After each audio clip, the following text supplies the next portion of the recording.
Hey, y'all. Thanks for tuning in to another episode of the Peace Podcast. This is season 2, episode 38. Just give me self awareness, whatever that looks like.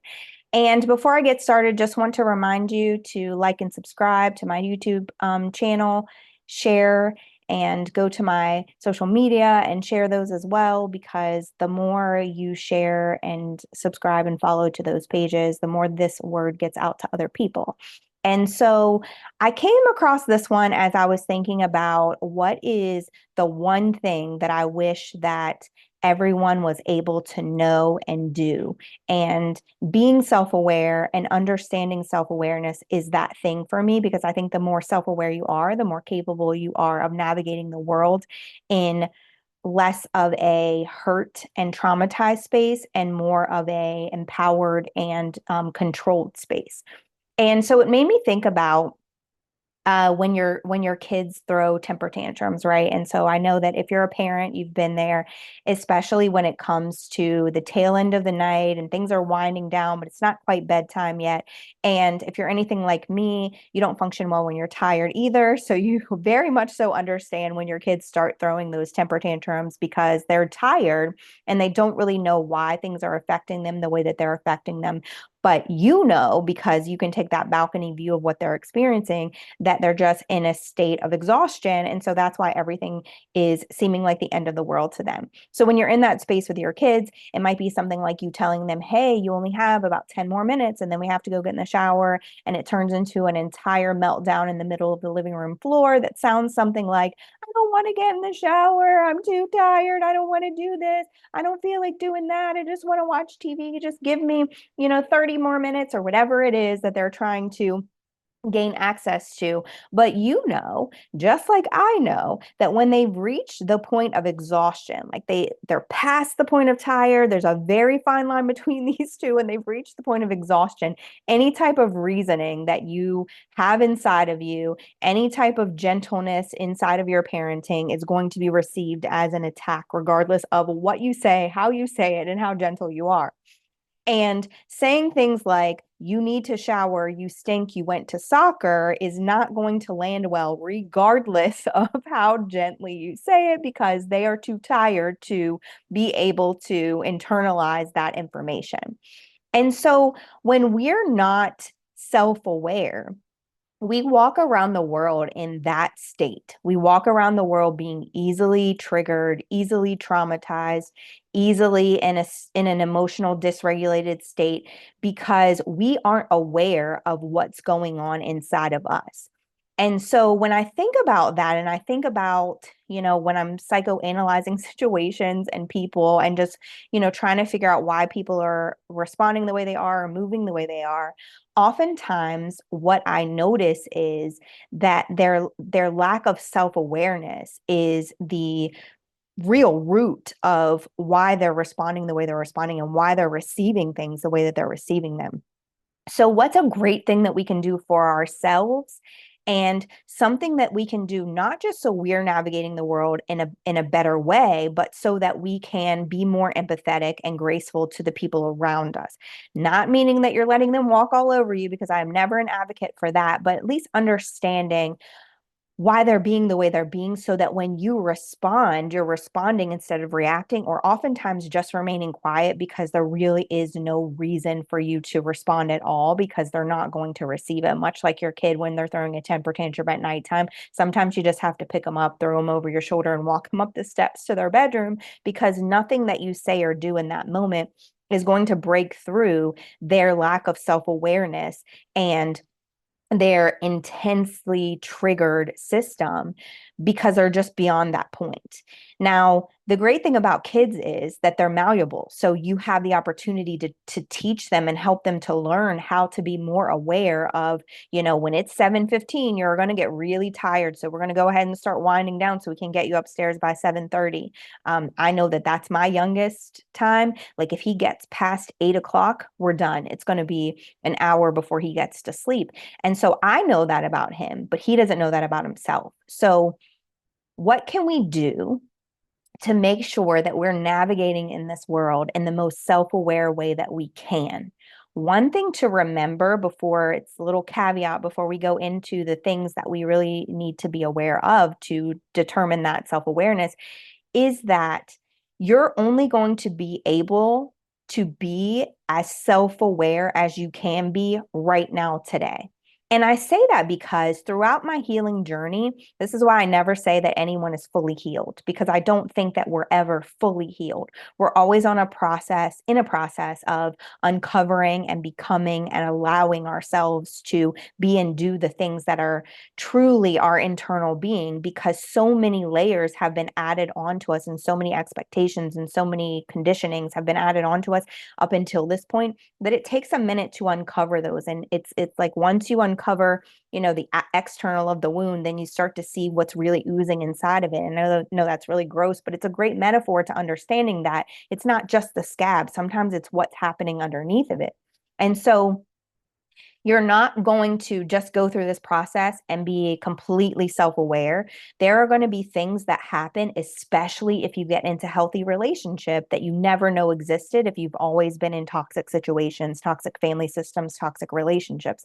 It takes being in a healthy one to even see the things that might be triggering you and why, and to become really self-aware of what is that thing that's down deep inside of me that's causing me to react and respond this way.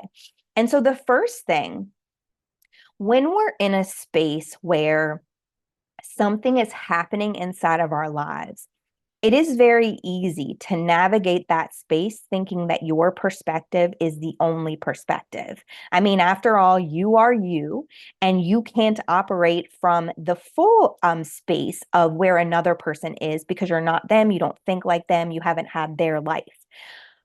But when we get into a space where we only think the way that we think is the way to think, and that there's no space for flexibility for other people's opinions and thoughts to have a meaning or hold space or even influence the way that we might see their perspective, that gets us into a little bit of trouble because yes, you may feel like you're right, but oftentimes in those spaces, it's not about being right. It's about being aware and about being cognizant of the entire situation. It's really hard to take a balcony view of a situation if you only can see the perspective of the person in the seats. And I bet you the person on stage is going to have a very different perspective from where they're looking from than you do. And when you take that balcony view, you can see all perspectives happening at one time. And so, one of the things that helped me to become very self aware, and it's a rule of thumb that I follow, is to ask myself, is there another way? And what I mean by that is, if I have a strong feeling about something and I'm having a conversation, or I'm even having like an emotional reaction to something that someone has said, and I think that my way makes the most sense, and I can't understand why they couldn't see it from that perspective and how they could see it from any other perspective, I ask myself, is there another way? Because the thing is, my way isn't the only way. My way has a pathway that I got to based on all of the experiences that I've had up until this point, all of the conditioning, all of the understanding, all of the, opinions that I received from my family system, et cetera. And sometimes it's because of that opinion that I do things a completely opposite way because I know what it felt like to be the person who received it this way. So it's not exactly in alignment with the way that it came to me from my family system. But there is always a flip side, another perspective, another way, a different way of thinking. And if you are able to extract yourself from yourself, it doesn't mean that you have to change your opinion. It doesn't even mean that you have to have intention of changing the opinion. But if you're able to extract yourself from yourself and look at the situation from a broader perspective, that balcony view, you'll be able to see that there may be another way. And even if you don't think that way is the right way still, you can try to gain some perspective in why that person would think that way, or at least understanding how they came to that conclusion. Does that mean you're going to agree with them? Absolutely not. Because if you're very rooted in the feelings that you're having, you're not even at the point where you should even be trying to change the way you're thinking. This is more about being aware of why you think the way you think and offering the idea that I can hold space for someone else to think about this differently without it needing to be a battle of the wits here. Like I can say, both things can be true. I can think about it this way. This person can think about it this way. Now, obviously, there are certain circumstances and situations where you have to come to some sort of middle ground and agreement. But this conversation is really about being more aware of yourself. And so that's not really the conclusion that you're trying to come to. Like, how do you come to a happy medium in those spaces? We can talk about that later. But for right now, we're just trying to understand that there's always another way. There's always another way of thinking. There's always a space where you can hold space for that other way of thought. And then also, a secondary of that is understanding that just because this situation is personal to you, like this is affecting me personally, this has some sort of fire inside of me has been lit by this conversation, this argument, whatever the situation, doesn't mean that it's a personal attack on you. Now, I know that some people will personally attack you when they have a different opinion. But for the sake of being self aware, we have to realize that just because somebody doesn't think the way we think doesn't mean that they think we're stupid or that they have a negative opinion about us. It just means that their thought process is very different than ours. And that doesn't mean that you have to change who you are and how you think. However, in those circumstances, you might hear something from that other person's perspective that allows you to question where you're coming from and why you have the perspective that you have. It's being flexible enough to hold space for other people to have their own thoughts and feelings, knowing that that does not personally attack you or your own, and allowing yourself to think about it outside of your own opinions and determine if, some things that they're saying are accurate or if it really is a personal attack on you and you need to do something differently. But in order to be self-aware, you have to understand that everybody's not yourself. And so there is another way, but you have to determine what that other way might be. So in this situation, there have been times where, inside of my co-parenting journey, I have thought, well, that seems very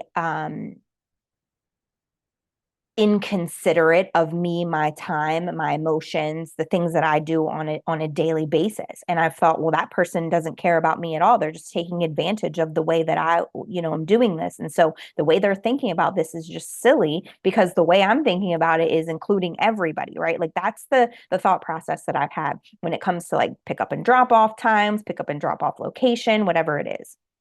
And most recently, one of those was um, my dad accompanies me to pick up and drop off for my youngest. And that pick up and drop off is very far away from where my youngest dad lives because he chose to move an hour and a half away from where we lived. We still live close to that location. He lives, an hour and a half away. And so one of his asks was that we meet halfway in order to do the pickup and drop off. And I, of course, thought that was ludicrous because he goes there every other weekend. But for the entire month, I'm the one who is his Lyft driver slash chauffeur slash gets him everywhere he needs to be. And so when this other person was saying, well, it's not really fair that I have to drive an hour and a half to get to him every other weekend on the Friday and to bring him back on the Sunday, I thought in my head, well, it's not really fair that I'm the one who has to make sure that he gets to every place that he needs to go throughout the week, and also that I commute an hour to work each way every day. And so my initial reaction was to get angry because this person has zero consideration for me and my time and the work that I do during the week to make sure that our child is taken care of and get where he needs to be. But then when I looked at it from a balcony view, I said, I could see how he would think this way. I don't agree with him, and I still don't agree with him. But I also can see how When you're thinking about the time that his kid is being picked up and the fact that he only has him every other weekend and how, that takes 3 hours out of their weekend together because it's the hour and a half here and it's the hour and a half back. I get it. I just still don't agree with it. And I don't take it as a personal attack on me that he would hope that it would be that other way. I just have to understand that he has his viewpoint and I have mine. And I'm glad that it is the way that I think it should be, but that was court ordered and determined by someone else. So if it had been a different way, I would have to eat that and be okay with that too, even though I didn't think that it was the way that it should be. But I still had to hold space for him to have his perspective because he's not me and he's not navigating the world in the space that I'm navigating it.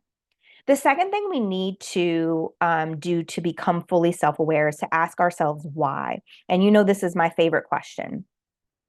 There is always a root. There's always a root for the way you do things, and there's always a root for the way that other people navigate the world. You didn't walk into this world with these feelings and these opinions. They have been conditioned into good, bad, or indifferent by your surroundings, by the family systems you grew up in, and the culture and society that you grew up in. So has everyone else's opinions, desires, and the way that they move in the world. And they're going to be different because they're navigating the world differently than you because they had different family systems and different circumstances and different cultures and different scenarios. However, if you want to truly be self-aware and you're asking yourself why, you'll get to my favorite question in the world, which is, okay, I'm triggered. I feel a certain way about this, or this is angering me, or whatever the emotion that you're feeling. And you sit back and you ask yourself, is this a me problem? Is this a them problem? Or is this an us problem? Is this something that I'm feeling because of something that I've been through prior to this situation that's making me tell myself a story, some sort of narrative that is the story that I'm telling myself? And so therefore it must be true, even though it's not. Is this something that they've gone through prior to this point? And there's a narrative that they've built and a story that they're telling themselves about the situation. Or is it a dance that the two of us do back and forth? And I've seen this happen a lot with co-parenting because we're so used to having to fight against that person because we've been fighting for that person for so long that the fight is just in us. So now we fight against them because even when we fought for them, we were still fighting them to fight for them. And so now all we're used to doing is playing the role of fighting that person. When you get into a co-parenting situation, the tactics that you've always used to deal with that person kind of remain the same. So you feel like you need to fight them. Everything is a personal attack on you. So therefore, everything is a fight, and you have to fight to get it done the way that you think that it should be done. That's a dance between the two of you. And oftentimes, when you're in a space where something is happening and you stop yourself and you, number one, ask if there's another way, but then number two, ask yourself why. Why is this person fighting this? Why is this person refusing to take accountability? Why am I still navigating that same space the way that I always have? What you'll end up finding is sometimes it's something deeply rooted in you. Sometimes it's something deeply rooted in them, which you have zero control over. The thing that's deeply rooted in you, you can ask yourself some questions and you have some control over how you react and respond to things based on that thing. But if it's a them problem, you have zero control over it. And so you need to determine how you will respond to them when they behave that way, because you have no control over the way that they're behaving. Sometimes that means silencing yourself because it's really not that serious. Sometimes that means fighting a battle, not directly with them, but with something that's going to change the circumstance because you feel like it's that big of a deal that you have to do it that way. But you have to know yourself enough to know if it's a you problem or if it's a them problem. Now, if it's an us problem, you just have to tell yourself, hey, this is the dance that we've always done, and I'm not willing to do this dance. So in order to change the dance, I have to change my steps. So if we've been waltzing and we're fighting back and forth during this waltz, I'm about to go over here and do the Roger Rabbit or whatever other dance I have to do to make sure that this dance isn't the one that we keep doing. So you have to decide that you're going to change the steps that you're willing to participate in this dance. And sometimes it means leaving them on the floor, the dance floor all by themselves, and going to find a different song. And sometimes that's just the way you have to navigate that space. But when you ask yourself why, you're able to determine the things that you have control over, and you're able to very intelligently make logical decisions based on what you know to be true and what you know that you have control over, not off of those unregulated emotions. And the last thing is, and this one is a really hard one because sometimes we don't identify that it is a thing, but you have to ask yourself how the way that you're responding is something that you've convinced yourself is keeping you safe. Because 95% of the time, the way that we move in a space is primarily based on something that we see as a threat and the action that we feel like needs to happen to keep us safe.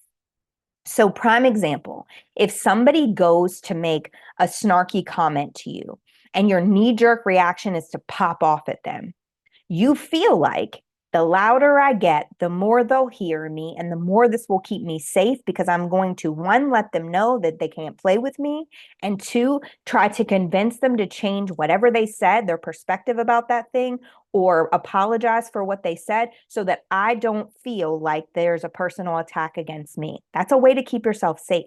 Now, in turn, there are people, and I have shifted the way that I navigate in this, but there are people who will say, this person just said something really rude to me. I'm going to completely shut down.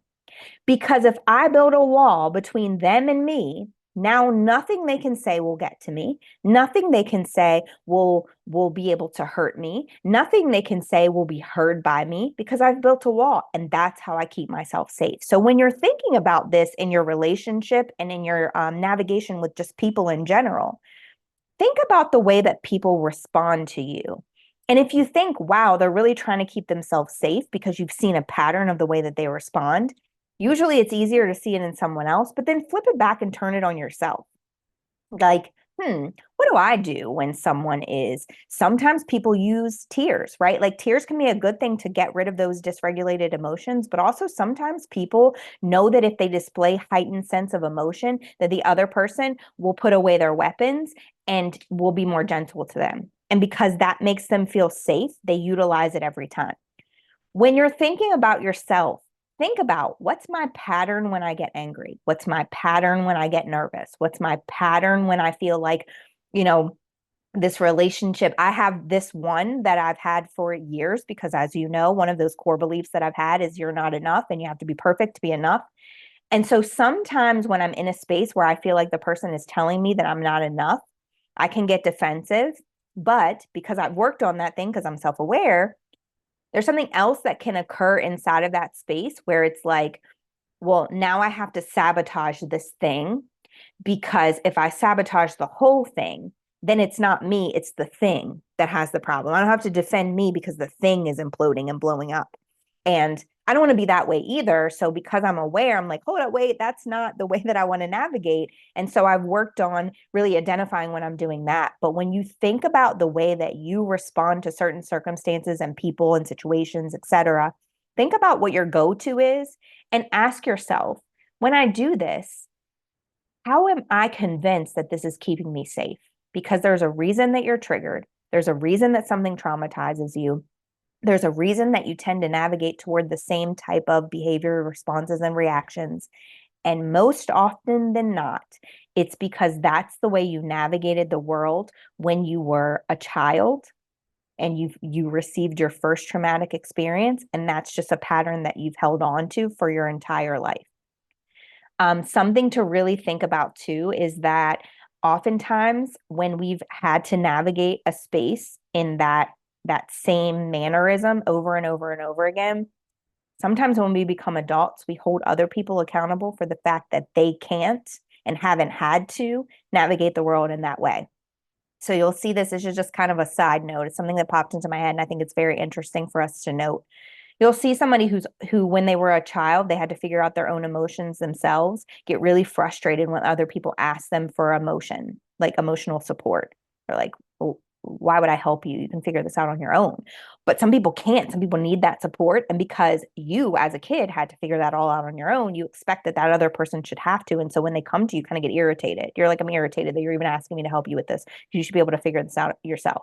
And then when you do recognize and realize that other people might need you to help them navigate their emotions, sometimes you build resentment because you're like, no one ever gave me this. So now I feel like I'm missing something that I'm giving other people.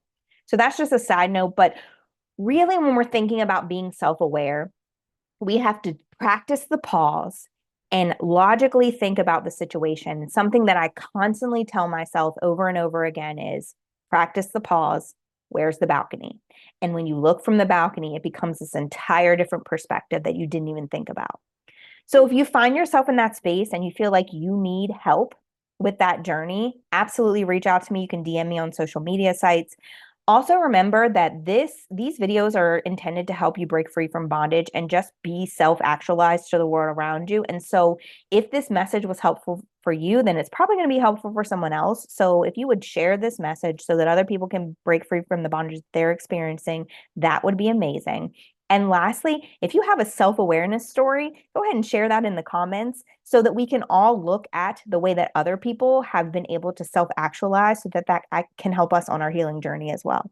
I appreciate you all. Thank you for tuning in and thank you for sharing this message. I'll see you again next week.